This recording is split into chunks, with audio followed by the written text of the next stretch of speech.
আসসালামু আলাইকুম। সবার আগে বাছাই করা 10টি আন্তর্জাতিক খবর জানিয়ে দেব। প্রথমেই থাকছে শিরোনাম। তবে তার আগে অনুরোধ থাকবে ভিডিওটিতে একটি লাইক দিবেন।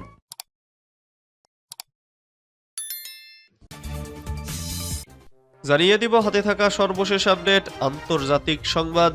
প্রথমেই সংবাদ শিরোনাম। হামাসের সঙ্গে গোপন বৈঠক যুক্তরাষ্ট্রের ইতিহাসে বিরল। এরপর জানিয়ে দিব আমেরিকা না দিলেও ইউক্রেনকে সামরিক গোয়েন্দা তথ্য দিচ্ছে ফ্রান্স। এদিকে ফিলিস্তিনি গোষ্ঠীকে 60 দিনের যুদ্ধবিরতির প্রস্তাব যুক্তরাষ্ট্রের। আরও জানিয়ে দিব কানাডা মেক্সিকোর বেশিরভাগ পণ্যে শুল্ক আরোপ পিছিয়ে দিলেন ট্রাম্প। সর্বশেষ জানিয়ে দিব আমরাও যুদ্ধের জন্য প্রস্তুত, চীনকে যুক্তরাষ্ট্রের হুঁশিয়ারি। এতক্ষণ শুনছিলেন সংবাদ শিরোনাম, এবারে বিস্তারিত। তবে অনুরোধ থাকবে ভিডিওটিতে একটি লাইক করবেন এবং কমেন্ট করে জানিয়ে দিবেন কোন জেলা থেকে আপনি আমাদের এই ভিডিওটি দেখছেন। হামাসের সঙ্গে গোপন বৈঠক যুক্তরাষ্ট্রের ইতিহাসে বিরল।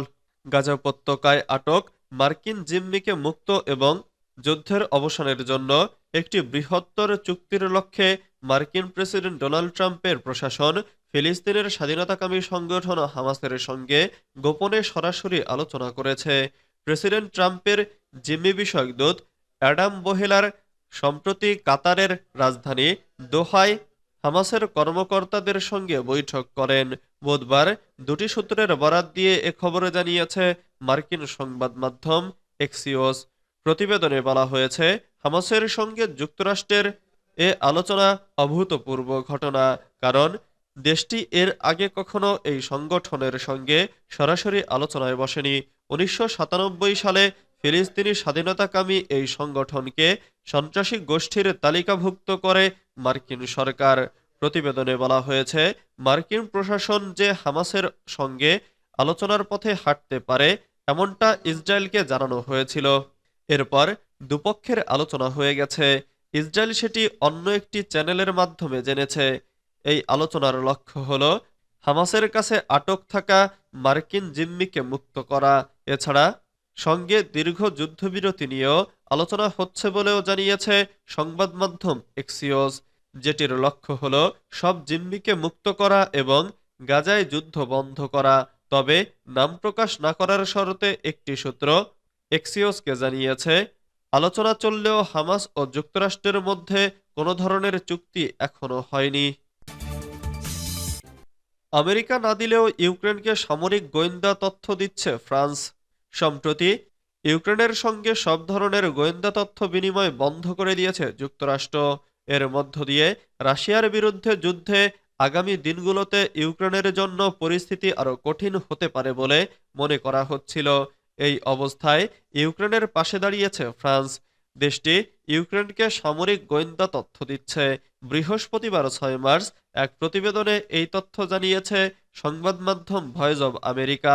সংবাদ মাধ্যমটি বলছে, ফ্রান্স ইউক্রেনের সঙ্গে গোয়েন্দা বিভাগীয় তথ্য শেয়ার করেছে বলে ফরাসি প্রতিরক্ষা মন্ত্রী সেবাস্তিয়ান লেকর্নো বৃহস্পতিবার জানিয়েছেন।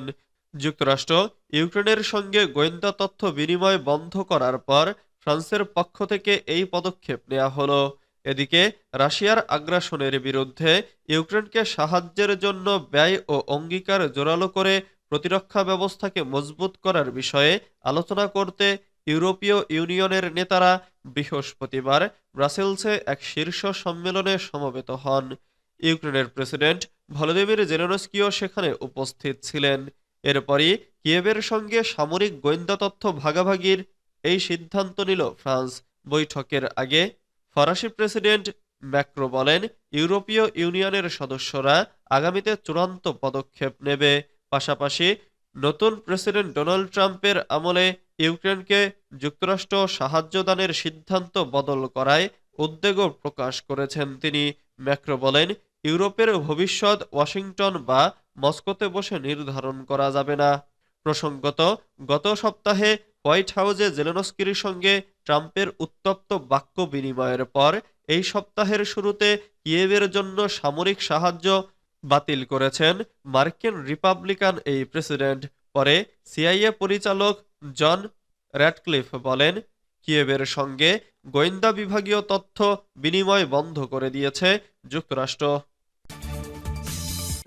ফিলিস্তিনি গোষ্ঠীকে ৬০ দিনের যুদ্ধবিরতির প্রস্তাব যুক্তরাষ্ট্রের। ফিলিস্তিনি সশস্ত্র গোষ্ঠী হামাসকে ৬০ দিনের যুদ্ধবিরতির প্রস্তাব দিয়েছে যুক্তরাষ্ট্র। এই সময়ে ১০ জীবিত জিম্মিকে মুক্তি দেওয়ার শর্ত দিয়েছে তারা। বৃহস্পতিবার ৬ মার্চ স্কাই নিউজ অ্যারাবিয়াকে এ তথ্য জানিয়েছে ফিলিস্তিনি একটি সূত্র। তিনি বলেছেন, যুদ্ধবিরতির মেয়াদ ৬০ দিন বাড়ানোর শর্তে ওয়াশিংটন ১০ জন জিম্মিকে ছাড়ার প্রস্তাব দিয়েছেন। এছাড়া ওই সময়ে যুদ্ধবিরতির দ্বিতীয় ধাপের আলোচনা শুরু এবং গাজা মিশর সীমান্তবর্তী ফিলাডেলফি করিডোর নিয়ে ইসরায়েলের অবস্থান নিয়ে আলোচনা হবে। সঙ্গে গাজায় মানবিক সহায়তা প্রবেশ শুরুর কথাও বলা হয়েছে। তবে যুক্তরাষ্ট্র কখন হামাসকে এই প্রস্তাব দিয়েছে সেটি নিশ্চিত নয়। সূত্রটি জানিয়েছে, হামাস এখনও মার্কিনীদের দেওয়া এই প্রস্তাব পর্যালোচনা করছে। যুদ্ধবিরতির দ্বিতীয় ধাপ শুরুর মাধ্যমে দখলদার ইসরায়েল গাজায় সব ধরনের হামলা বন্ধ করে দেবে, গাজা থেকে তাদের সব সৈনিককে প্রত্যাহার করে নেবে এবং মানবিক সহায়তা প্রবেশে কোনো বাধা দেবে না। এরপর শুরু হবে গাজা পুনর্গঠনের কাজ। কানাডা মেক্সিকোর বেশিরভাগ পণ্যে শুল্ক আরোপ পিছিয়ে দিলেন ট্রাম্প। প্রতিবেশী দেশ কানাডা ও মেক্সিকোর বেশিরভাগ পণ্যের ওপর শুল্ক আরোপ পিছিয়ে দিয়েছেন যুক্তরাষ্ট্রের প্রেসিডেন্ট ডোনাল্ড ট্রাম্প। মেক্সিকোর পণ্যের ওপর যে শুল্ক চাপানো হয়েছিল তা ১ মাসের জন্য স্থগিত রাখার কথা আগেই জানিয়েছিলেন ট্রাম্প। এবার কানাডার ক্ষেত্রেও একই নীতি নিয়েছেন ট্রাম্প প্রশাসন। ফলে আগামী ২ এপ্রিল পর্যন্ত মেক্সিকোর পাশাপাশি কানাডার পণ্যের ওপর থেকে অতিরিক্ত শুল্ক নেওয়া হবে না বলে জানিয়েছে যুক্তরাষ্ট্র। শুক্রবার ৭ মার্চ পৃথক প্রতিবেদনে এই তথ্য জানিয়েছে বার্তা সংস্থা রয়টার্স ও সংবাদ মাধ্যম ভয়েস অব আমেরিকা। সংবাদ মাধ্যম বলছে, মার্কিন প্রেসিডেন্ট ডোনাল্ড ট্রাম্প বৃহস্পতিবার যুক্তরাষ্ট্রে বেশিরভাগ মেক্সিকান এবং কানাডিয়ান রপ্তানির ওপর তার নতুন করে আরোপ করা ২৫% শুল্ক ৪ সপ্তাহের জন্য পিছিয়ে দিয়েছেন। মেক্সিকান সরকার যুক্তরাষ্ট্রে অভিবাসন প্রত্যাশীদের ঢল নিয়ন্ত্রণে এবং প্রাণনাশী মাদক ফেন্টানিল চোরাচালান বন্ধ করতে কিভাবে সাহায্য করেছে তা মেক্সিকোর প্রেসিডেন্ট ক্লাডিয়া শেইনবামের কাছ থেকে সরাসরি জানার পর প্রেসিডেন্ট ট্রাম্প বৃহস্পতিবার মেক্সিকোর অধিকাংশ রপ্তানি পণ্যের ওপর ২৫% শুল্ক আরোপের সিদ্ধান্ত ৪ সপ্তাহের জন্য পিছিয়ে দেন। আমরাও যুদ্ধের জন্য প্রস্তুত, চীনকে হুঁশিয়ারি যুক্তরাষ্ট্রের। চীনকে এবার কড়া হুঁশিয়ারি দিল যুক্তরাষ্ট্র। বেইজিং যুদ্ধের জন্য প্রস্তুত এমন হুমকি দেওয়ার পর মার্কিন প্রতিরক্ষামন্ত্রী পিট হেগসেথ বলেছেন, তারাও যে কোনো যুদ্ধের জন্য প্রস্তুত। চীনের সঙ্গে বাণিজ্য যুদ্ধের মধ্যে এই পাল্টাপাল্টি হুমকি দ্বিপাক্ষিক কূটনীতিতে আরও শঙ্কা বাড়ালো বলে মনে করা হচ্ছে। মার্কিন কংগ্রেসের যৌথ অধিবেশনে বক্তৃতার সময়ে চীনকে ফের শুল্কযুদ্ধ নিয়ে হুঁশিয়ারি দিয়েছেন প্রেসিডেন্ট ট্রাম্প। চীনসহ বেশ কিছু দেশের নাম উল্লেখ করে ট্রাম্প বলেন, ওই দেশগুলো আমেরিকার পণ্যে যত বেশি শুল্ক আরোপ করবে, আমরাও তত বেশি শুল্ক চাপাবো।